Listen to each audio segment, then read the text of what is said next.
అంటే దీనికి ఎన్ని 24 క్రాఫ్ట్స్ ఇది. ప్రతి సినిమాకి ఇంతే కష్టపడి పనిచేస్తాం. ఒకసారి రిజల్ట్స్ వస్తాయి, ఒకసారి రిజల్ట్స్ రావు. నాకు సంబంధించినంతవరకు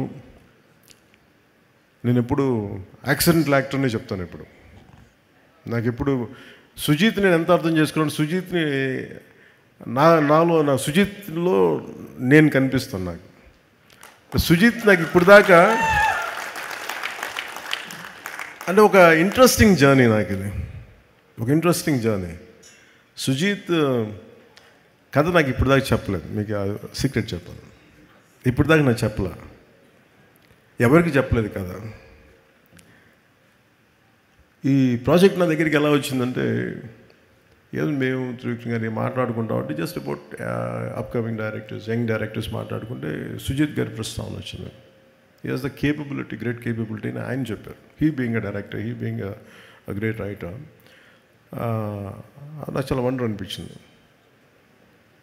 సో అట్లాగా ప్రాజెక్టు స్టార్ట్ అయ్యి ఏదో చేయడానికి అంటే ఏదో ఒక మాటతో వచ్చి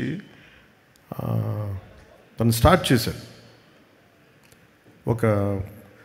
అంటే ఎలా చెప్తారంటే కదా, తను సార్ దగ్గర ఇంకొక ఐడియా ఉంది సార్. ఏంటి అంటే, అదే సార్ అది ఇలా అంటాడు ఫస్ట్. అది ఏంటి ఇదని నేను చూస్తున్నాను అంటే ఒకడు ఉంటాడనమాట అంటాడు, ఏ కళ్ళు లైట్లు తగ్గుతున్నాయా, నా కళ్ళు డిమ్ అవుతున్నాయి, నాకు అర్థం కాదు, తగ్గుతున్నాయా నాకు చూపు మందగించిందని భయం వేసింది.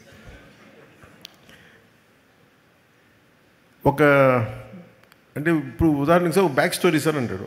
అన్న నాకు 5 నిమిషాల్లో నాకు నాకేం చెప్పాడు, విజువల్ ఫ్లో చూపించాడు, ఒక విజువల్ బుక్ చూపించాడు. ఇట్లా ఉండొచ్చు సార్ పాసిబ్లీ, ఇది థాట్ అని. అందులో ఏంటో ఒక సమురాయ్ కత్తి ఉంది, ఒక జపనీస్ డ్రెస్ ఉంది, ఒక గ్యాంగ్స్టర్లు పట్టుకున్న తుపాకులు ఉన్నాయి, పోనీ దాంట్లో డైలాగ్స్ కూడా ఏం లేవు, ఓన్లీ విజువల్ ఉంది. నేను చూశాను. సరే నాకు అర్థమవుతుందంటే నేను ఇంకొక 5 days తర్వాత వస్తాను సార్, మొత్తం ఐడియా పట్టుకొచ్చాను. కొన్ని 5 days తర్వాత పట్టుకొచ్చి కంప్లీట్ ఐడియా చెప్పాను, చెప్పలేదు నాకు. అదే ఇంకొంచెం ఎక్స్టెన్షన్ చేసి చెప్పాను. నాకు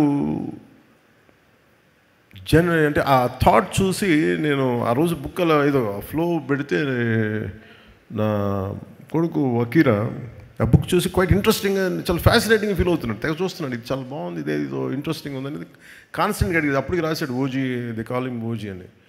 నాకు అర్థం కదా. సో నాకు ఇది he is the director for Gen Z Sujith.